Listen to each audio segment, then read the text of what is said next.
pioneers of melodic rhythm or color bass, who has released tracks on Disciple, Monster Cat, and Cyclops Recording. He's played shows all around the country, including one of his most notable performances at Lost Lands last year. But one of my personal favorite things about this artist is he is also a Christian. So it's amazing to have you here, Eric, aka Ace Aura. How we doing, man?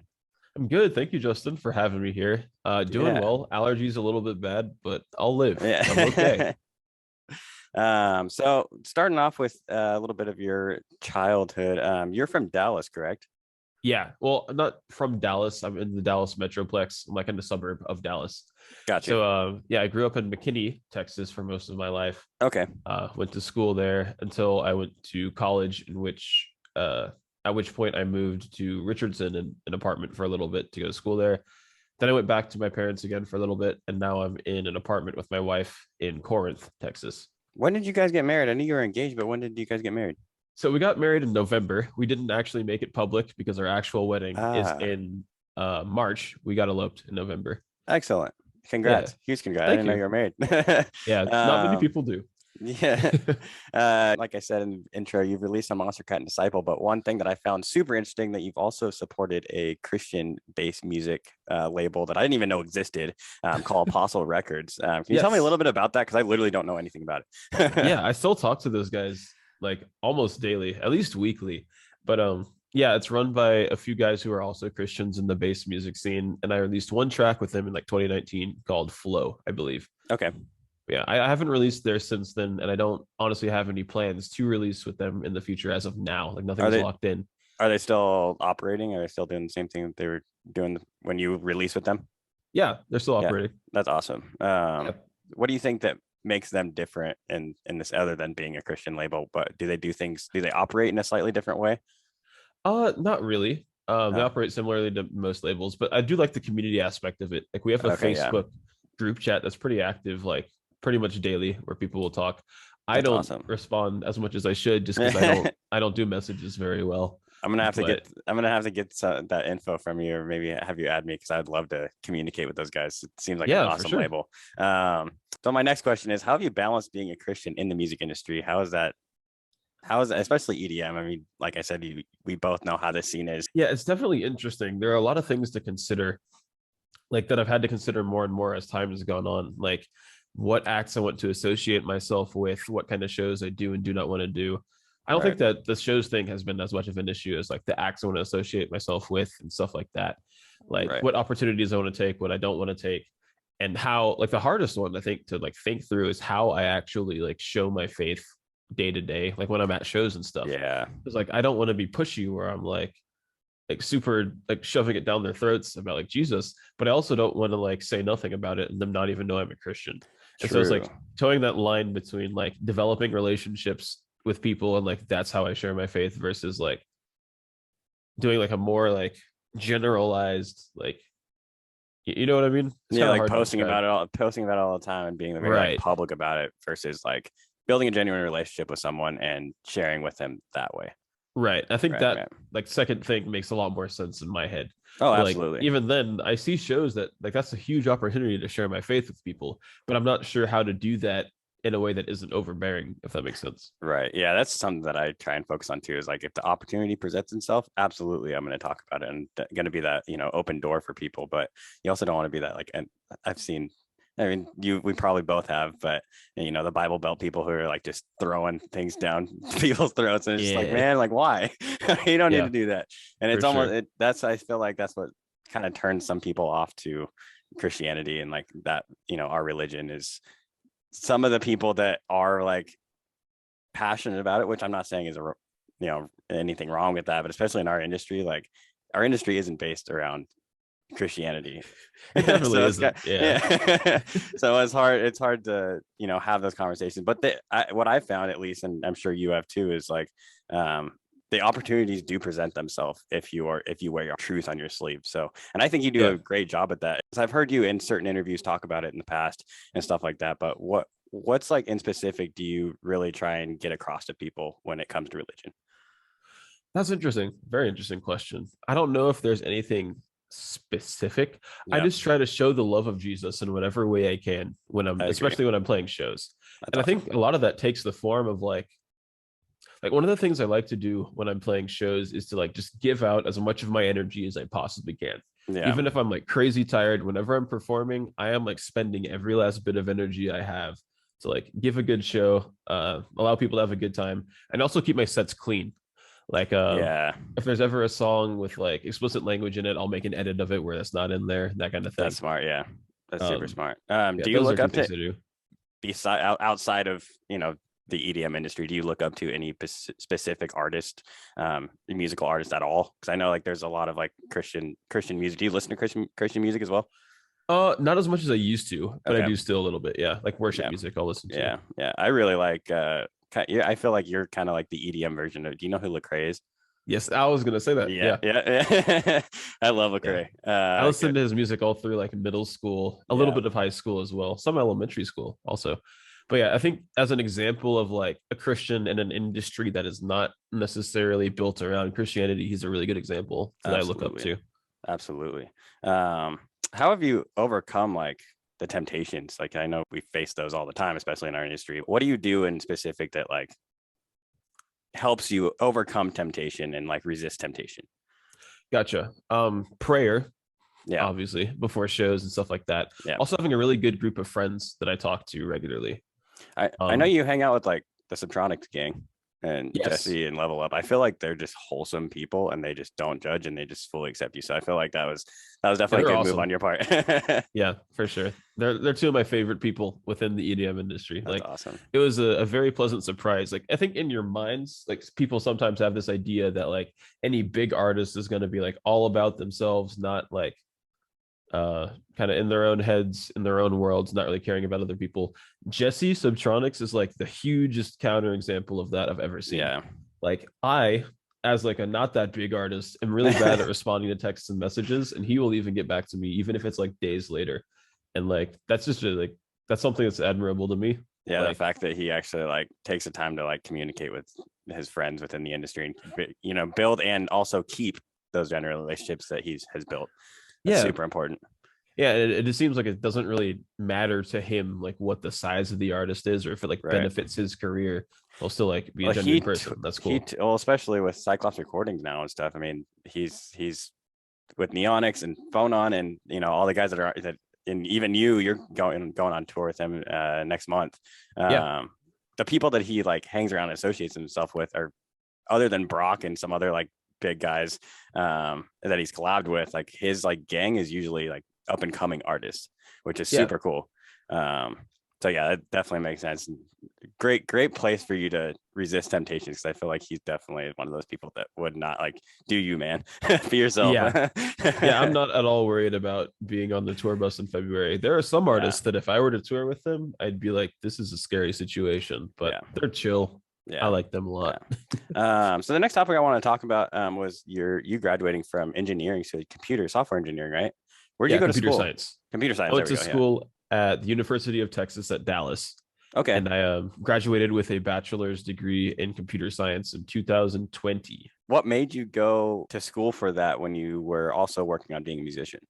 Yeah, so in school, in high school, I took some computer science classes because it seemed just interesting to me. I like Hmm. technology, so I took classes for it, and that was super fun. And I got AP credit for it, and so I brought that over with me to college. And I was like, "This is something I really liked in school, like in high school. I'll study this in college." Another part of that is my mom is like, she was very kind of a little bit pushy toward my brother and I going to school for some sort of like engineering or science degree. And Uh, so I was like, out of that sort of thing, computer science is the most interesting to me. And I did that for a couple of years. And by my sophomore year, I was certain that I did not want to spend hours a day on a computer coding something like alone in a cubicle. And so I was like, I really want to do music full time. And that kind of like pushed me more to like work harder on making my music a career and less of just a hobby. it's kind of funny how you ended up, either way, you're going to be sitting on a computer all day anyways. Yep. Yeah, I thought about that the other day too. I was talking about that with like I forgot who, but I was on tour a couple weekends ago and I was like expressing that I didn't want to like sit on a computer all day away from people. And then I thought about it. And I was like, that's Wait, exactly that's what what I I do do. when I'm not Yeah. touring. Yeah. Where was your like early start of like producing, and what got you into producing in the first place? So what got me into producing was discovering Skrillex in eighth grade. Uh, So my friend, we were sitting at the lunch table in the cafeteria, and he was like, "Hey Eric, you should like check out this song." And I was like, "Okay." And then he showed me the like on his phone speaker, or maybe he like gave me his headphones or something, but the Dirty Phonics remix of Scary Monsters and Nice Ooh, Sprites. that's a good one. And I was like, I'm hooked. And so I think I went home, probably not that day, but I think like shortly after, created a station on Pandora for dubstep, and then found out about guys Nice. like Rusko, Flux Pavilion. Zomboy was just starting to release music at that point. Hmm. And so I found out about all that, and I was like, this is really cool. I wonder how to make it. And I had gotten as a gift, at least like a year or maybe around that time for Christmas, the light version of Pro Tools and a MIDI keyboard. Oh, And cool. so I was like, I'm going to use what I've got and try to learn to make this stuff. And so I just started watching YouTube tutorials, tried to use the like built-in samples and like synthesizers within Pro Tools to make dubstep. It didn't work very well, but Yeah. that was kind of the start. And then as I continued to get better and better at production, upgraded software, that kind of thing, it just kind of built to where it is now. What do you use now? Ableton? Yeah, Ableton Yeah, now. I yeah, switched in yeah. 2016. Okay, cool. It seemed like by like 2018, 19 is really when you started to gain some traction. What was that Yeah, experience like for you? Like, what was like some of the earlier like things that like happened that really sent you on your way? yeah, it was very interesting. I think the first like big thing that happened was getting second place in Chime's remix competition. Oh, that's right. He did a remix competition for a song "Wait for Me," Hmm. and I just kind of entered for fun because I'd been a fan of him for years, even before he was Chime. Um, and so I submitted a remix for it. And then I find out the day that the results were announced, like I saw that I had like on Facebook or something, like Chime tagged you in a post. And I was like, what is that? And I go and check it. And he was like, hey, Sora, second place. I was like, what? But yeah, I got second on that. And then one of the prizes for that was a release on his label Rushdown. And so Oh, I sick. released my track Ensnared on there a few months later after working that out with him. And then I kept releasing on Rushdown for a while. What did I do after that? I think the Circus EP is what followed my Rushdown Right. stuff. Yeah. And then what 2020 you released your collab with Subtronics? 21 last year. 21. Oh wow. Okay. It was Yeah. like That I April of last year. Yeah. yeah, early okay, yeah. Yeah, I feel like that was really like you were like people started to know who you were because you had some bigger label releases, but then as soon as you did the collab with Subtronics, it was like, hey Sora, hello, I'm here. Yeah. It's funny how that works. What originally like perked your interest in making like future rhythm or like the 'cause I figure a lot of people think of you as one of the pioneers of that genre. Where did that come from? So that on like weirdly enough has just been an idea that was in my head ever since before I started making music. Okay. So when I discovered Skrillex and listened to like music like Scary Monsters and Nice Sprites, like I love the way that it like has that kind of like heavy growl thing and Yeah. also like the melodic sections. Like that's Yeah. just my thing. But in my head, I was like, what if there was like a combination of like the heavier growls, but with like chords like in them, Yeah. you know? It's Like almost like you turn chords into like bass. It's like exactly. yeah, yeah. Yeah. Like most artists that do like the heavy and melodic thing, they'll have like heavy sections, melodic Right. sections, or like heavy Right. elements, melodic elements.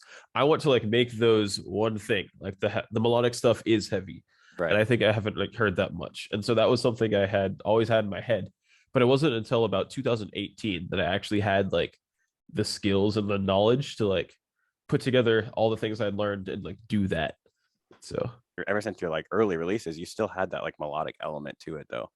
yeah, definitely. Almost I feel like some of your earlier stuff was almost more of like a future bass type sound, and then it slowly progressed into like a rhythm type like bass music Yes. sound. Yeah.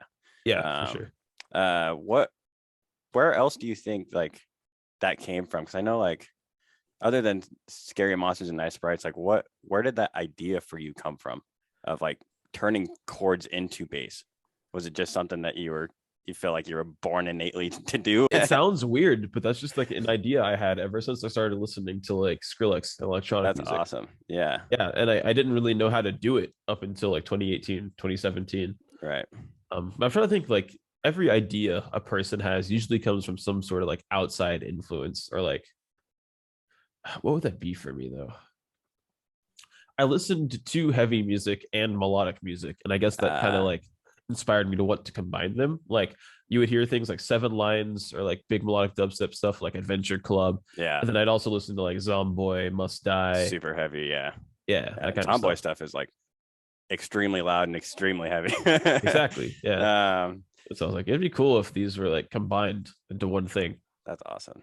Who do you think besides yourself is like one of the, who would you say is another pioneer? I mean, obviously Chime is one of the main ones, but who are some of the guys that you look up to that make similar music to you? Yeah. Skybreak has been a really Oh good yeah, one. he's for also sure. he's under your same management company too, right? Landon's also Yep. his. Yeah. Yep. Same Yeah, manager. yeah, yep. Skybreak is Love awesome. Skybreak. Yeah. Trying to think of more. Skybreak is a big one. Dyadic has some kind of melodic releases Okay. that are What do you really think about cool. Sharks? I've really been liking Shark stuff lately. Yes. He's Sharks is great. incredible. Yeah. Yeah. He's a great dude that makes great music and great art. He does visuals too. Does he do all of his visual stuff for the Shark Yep. project? That's sick. It's That's very sick. awesome. Yeah. Yeah. So do Sharks you, is for sure up there. I'm trying to think of like if I have any more because I know there's more. I'm just like not, yeah. they're not in my brain. Trying to think. Chime has worked with Frankie Nuts is kind of one of Yeah. them. Kind of what is that called? Trinergy? Trinergy, yes. Yeah, Trinergy. Yeah. Ulasile is a good one too. Ulasile is a good one too. And Yeah, Halcyon. Halcyon. Yeah. Yep. They're Super killing fire it over stuff. there. I know a couple of guys that work for him. You know Anthony Scheme? Yes. Yeah. Anthony is from my area, so I've known him sick. for many years. He's also been on this podcast. But I was gonna say you're coming up on 10 years of Ace Aura. Freaking congrats! Yeah. You started in 2012. This is year 10. Year How 10 do you feel of Ace about that? Aura. It's very weird. Like Yeah. I want to say I never expected it to be where it is now, but that wouldn't be like entirely accurate. I'm very like That's your grateful and goal, blessed right? that That's I'm always been your blessed to be able to goal. do it full time. Yeah. But like ever since I started, I wanted to do it as my job, and I like Right. saw it happening. I didn't know how long it would take, but I knew it would get there Yeah. because I knew I loved making music and I didn't want to stop. Yeah. But it's really cool to like look back to like 14, 13-year-old Eric and be like I still have some vlogs and like old videos on my YouTube channel of like 14-year-old me being like, this is what I'm working on. This is my equipment and stuff. So Do you think it was faster or slower than you originally imagined it would take? slower, if I'm Slower. honest. Yeah. I think. Yeah. Has there been times where like you like almost gave up because it was just like, I don't see anything happening and I don't even know if this is worth my time anymore? And how did Yes. you overcome that? It was right before I had my first label release. So I Okay. released the Exodus EP in 2018, Yep. I think. And before that, like I was in college, it was my freshman year, and I was like, I really need to either do like the thing that gets me a secure job, computer science, or the thing I love, music. Right. And it was like just getting frustrating. I was in like a writer's block. I wasn't really making music that I was proud of. And so I remember I was feeling particularly emotionally distraught for a completely different reason, but I couldn't sleep. And so I was like, you know what? I'm going to like finish these songs I've been working on and like finish this EP. I had a bunch of songs that were like 80% done, and I just like finished the rest of the EP overnight. And then like I stayed up all night working on it. And then in the morning, I was like, cool, I'll just send it to this label, 99 Lives, because they seem like they're kind of on my level and I could like realistically release with them. Yeah. And then I went to class super tired, of course, because I stayed up all night working on music. Like I don't do that much anymore, but at the time I would do that sometimes. And then I'm in class and I check my phone, my Discord messages, because I sent the demo through Discord. And then the A&R was like, dude, this is great. We want to sign this. Here's the contract. I was like, what? And so, yeah, it was like kind of like the lowest point of my life for a few reasons outside of music as well. And then getting that message really like brought me out of it. And I was like, okay, I can like realistically do this as a career. And so that's one of the things that kind of kept me going. That's awesome. Yeah. What do you think one of the main challenges over the course of your journey in developing the Ace Aura project over the last 10 years? What do you think one of your biggest challenges has been? Ooh, the challenges definitely change over time. In the beginning, it was making music that didn't feel up to par with the skills and style I had in my head. Right. Like I wanted to make the heavy melodic thing. I just didn't have the knowledge to do so, or like the practice to be able to do that. And then over time, it was like just like general not making music that sounds as good as the people around me and not knowing how to get better at it. And that kind of got better with time and just like, again, absorbing more and more knowledge. Getting feedback from people helps a lot too. And then more recently, like after the point of doing music full time, it's been making music, like finding joy in making music, which is weird because over time I just did it because I enjoyed it. But once it became a job, it started to become a lot harder to like make music for fun, because like you have all these other things to consider. Like, one, I have to make money because I have to live and I have a wife. Two, um, just being able to make things that fit the brand of Ace Aura and like release music that I know people will like. Right. And like things like that, like the more pressure is added to creating music, the harder it is to find joy in it, I find. And I think more recently, the way I've gotten out of that is just to allow myself to experiment without judging the ideas that I make, just making stuff, even if it's not dubstep, if it doesn't fit Ace Aura, and just like having fun with it. Yeah. And sometimes you have to like force yourself to find like fun in making music. Isn't that just like the craziest thing? I feel like for people who don't do music full time, it's just they don't realize like, well, Yeah. it could be your love, but then like as soon as you have to do it, it kind of changes it.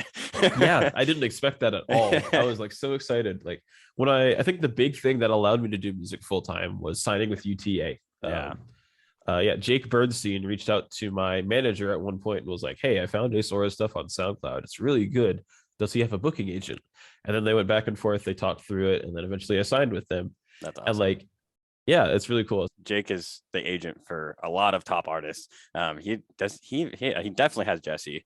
Does Yes, Level Up, has all those guys. Does he? Riot 10, I Forget. Yeah, believe. Riot 10. He has like a lot of the top guys in the EDM industry. Yeah, Yeah, definitely someone that I look up to. but yeah, like as soon as I loved being able to like tour, and I was like, wow, I'm able to like do what I love and also make money off of it. This is like Yeah. perfect. But like over time, as you do that more and more, although it is like my dream job and I wouldn't change it for anything, the more you like focus on, I have to make certain types of music or do like certain remixes, collabs, and stuff to push my career forward, and not because I love to make this type of music, Right. it kind of shifts the way you think about how you make music as a whole. Yeah. And you have to be really careful not to let the money or like the job or any of that overshadow the whole reason you do it in the first place, is because you love music. Yeah. And is there any ways that you have changed slightly or changed your approach slightly because you know that you're making this for money instead of just for fun? Consciously, no. I don't Okay. think I intentionally be like, I have to make this and this because this people group will like it.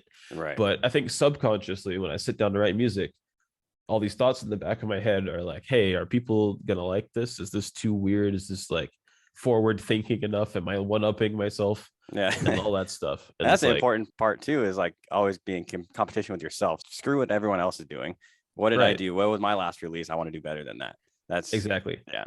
Honestly, I find that mindset, although it is good and like pushes you to be better, it can also Right. hold you back. And Yeah. I don't think everything has to be about one upping yourself. Right. Like my manager had to point out the fact that like people follow me for my current sound. Of course, it's going to evolve over time, but Oh it's yeah. like if I make something that sounds similar to something I've done before, people aren't going to hate it. They're going to like it still. Yeah. And like in my own mind, I'm like, I've done this already. I'm bored of it. I want to do other things that are even better. And I like Yeah. force myself to like try to do whatever that better thing is. Because you think I've faced that in the past too. You're like, you think like, oh, people are gonna recognize. It's like I do the same thing all the time. And it's like, well, that's what they like about me. So Yeah, exactly. Yeah. I saw you posted on Instagram probably a few years ago. I kind of dug back in your files that post that says, "Don't try and be perfect instantly." You talk about how you wanted to make tracks that sounded like Scary Monsters, but you wanted the results like now. How did you remain patient in developing the Ace Aura sound? Ooh, I think it's just because I loved making music, Okay, just in general. just trying new Um, things and along the yeah, process, just tweaking things and finding what you really like. yeah, exactly. Yeah, Like I enjoyed the process of making music. I think once you start to like shift to doing it full time, you start to focus more on the product than the yeah, process, and that's what messes up things and like gives writer's block and that kind of thing. But like when I was first learning, I was enjoying learning how to get better at making music, how to develop certain like styles, how to make different genres of music, that kind of thing. gotcha. And I think enjoying the process is what kept me going, even when I didn't know how to make what was in my head, you know? Right, right. Obviously, you had a sound in your head that you were trying to achieve. How long did it take until you actually were able to convert your ideas into a final product? I remember the exact moment, actually. It was in 2017. I made a remix for like a smaller producer friend at the time called Copper Knob. Okay. Like we would talk on Skype and stuff every once in a while as like a little group of producer friends. And he had me do a remix for his EP. and I don't even know if it's still on SoundCloud or Spotify and stuff. I think it's on SoundCloud still, but it was for his track Flame. And I was just Uh, messing with sound design, trying to like figure out what I wanted to do to like add to the second drop. And I was doing what I did is like I took vocals, I chopped them up in this plugin called Granulator. What it does is like splits the audio into tiny pieces, plays back those pieces, and then you can like manipulate what pieces it plays in different ways. And I was messing with that, and then I put Ableton's resonators effect on top of it and made it play a chord. And then once it did like the little percussive chop thing with like the chord after it, I was like, whoa, this is like exactly what I've had in my head. And then after that, I kind of started just developing that and playing with that more. I started exploring that. A lot of early producers like to copy almost like key for key or note for note, just to like learn how to develop their sound. Did you take that same approach, or were you just kind of like throwing stuff down and seeing what stuck? Yeah, honestly, I did do that a little bit. Okay. Like I remade songs. That's a really good way to learn, actually. Yeah. Because you have a specific like piece of audio you can reference to like try to sound close to. It's a good way to develop sound design, sample selection, which I think Right. is a really underrated skill that's super, super important. Like Yeah. picking the right drums, that kind of thing. But yeah, I would remake songs. I tried to remake. I'm trying to think of like what exactly it was. But yeah, there were a few songs like by Zomboy that I tried to remake. I tried to remake a couple Must Die songs. Of course, I didn't ever release those, Yeah. but I find that a really good way to like develop your skills. When you started producing like your own stuff instead of the remixes, how did you resist the temptation of like actually copying the producers that you look up to? I don't know if I was tempted to do that.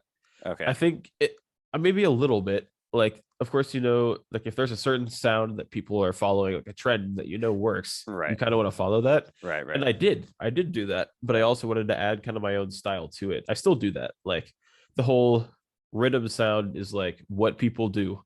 Like Yeah. the bro step rhythm combination is what people do in the live scene. I do that too, but with chords. You know, Right. it's something that really takes time Yeah. and discovery for like what the vision is that you have in your head and how to translate that into your software. It's not something that happens overnight. And it took me literally 5 years to kind of get what was like in my head and start to have it happening in the DAW. And that's like continued since then. But don't expect it to happen quickly. But if you keep leveling up your skills, practicing consistently, learning new things, you can make anything. Like with the technology we have now, you can make any sound that's in your head. Like don't ever think about like, oh, I'm never going to be able to get this out. If you have like limiting belief, like that's going to stop you from discovering it. But like with the amount of synthesis tools we have like Serum, you can record audio, manipulate it in so many different ways. You could make anything you want. That's what's so cool about EDM, man. Yeah. Literally like any other genre, because you're actually using like, I mean, you do use live elements and, you know, producing EDM, but especially chords and stuff like that, what you do. But I feel like just the exploration of the power of using Ableton or like a DAW software, like you said, you can make literally whatever. And I think that's so cool and so different and unique about electronic music. What's your opinion on that? It's amazing. That is what draws me to electronic music. Like just like the possibilities are endless. If you make something like rock, obviously you can take electronic elements, but you have like a guitar, you have drums, you have a bass, you have a singer.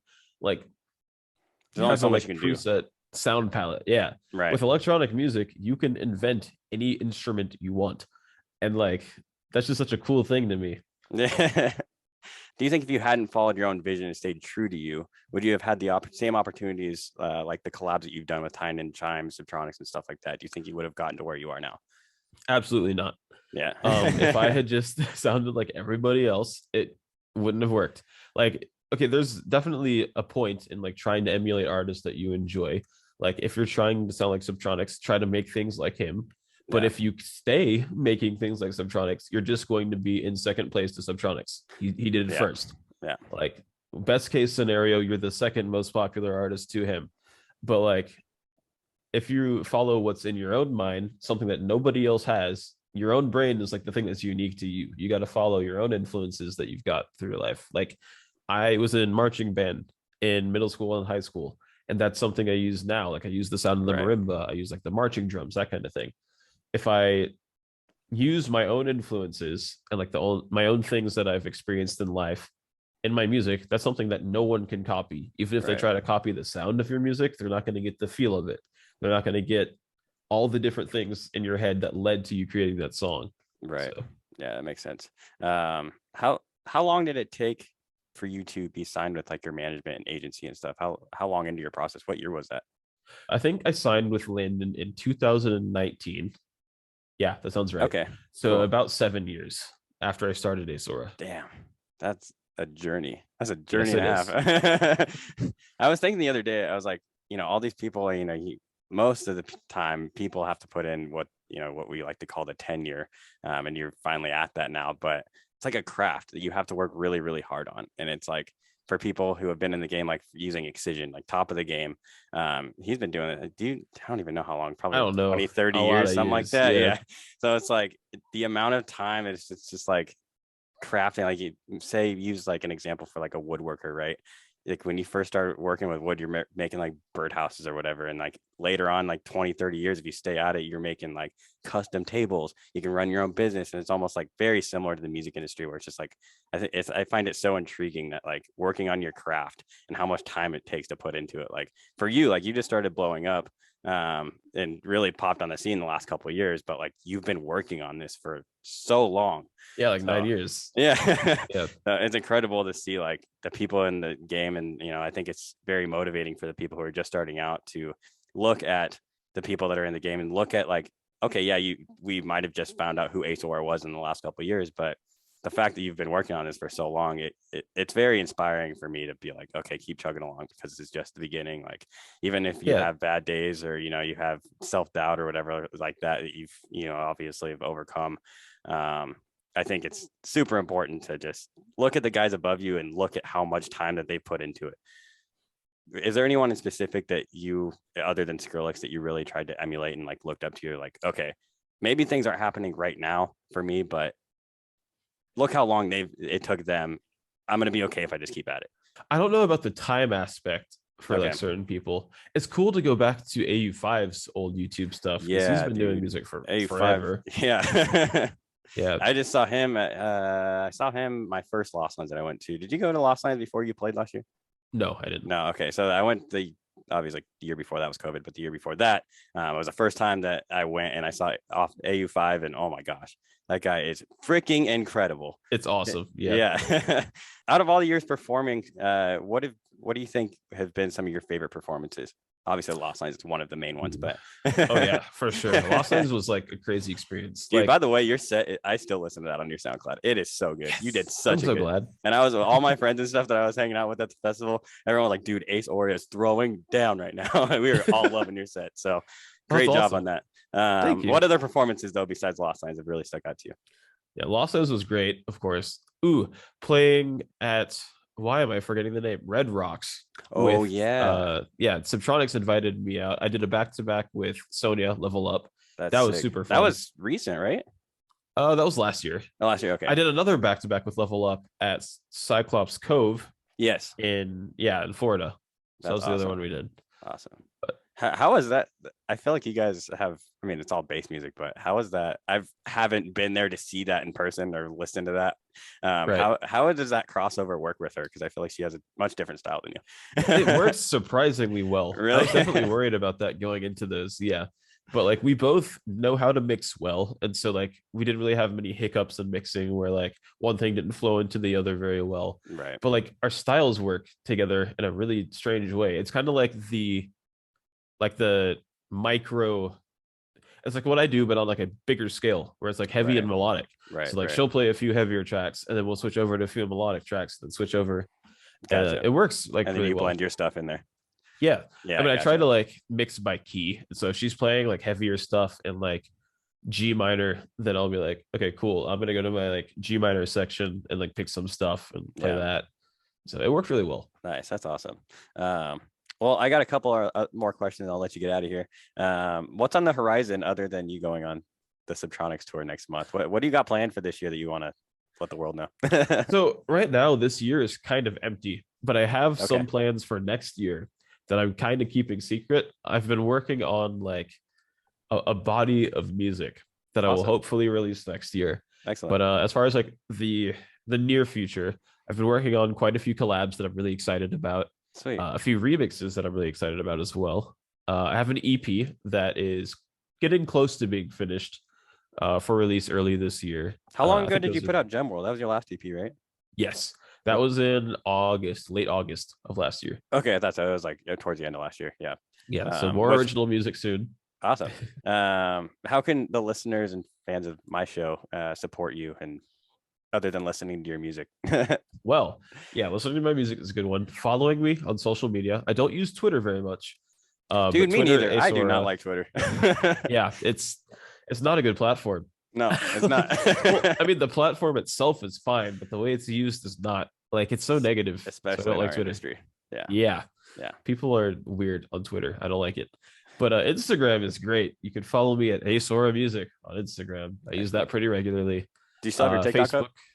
I do. Well, no, not really. No. I Okay. used it for like one video, two videos. I deleted the app. I find TikTok to be like weird. Yeah. I'm TikTok and Twitter. Any Yeah. T social Yeah, media all the T platforms. social all the medias T's. Tumblr, all you guys. No. But yeah. Awesome, man. Last final question that I asked at the end of every interview. If there's one piece of advice that you could tell yourself when you first created the Ace Aura project, what would it be and why? Ooh, that's difficult.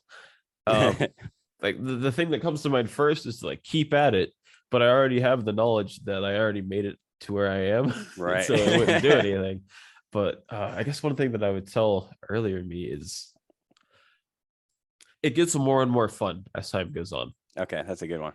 I think that's a big one. Like as That's you a get big one. better and better at making music, it becomes way more fun because you're making things that are way closer to what you have in your head. And that's like limitless. Like for as long as you live, you can continue to make better Yeah. and better music, which like even younger me like knew I was getting better and better each time I made music. Right. But like just knowing that in the future it's way more fun and it's less like a grind of like trying to get better at making music and more about just like expressing yourself creatively. Yeah, being creative and being innovative and actually having the tools down instead of trying to discover how to even do this in the first place. Exactly. Yeah. That's awesome, man. Thank you so much again for being on the show. It's great talking to you. Thank you, Justin. All right, man. Yeah, have a good one. You too.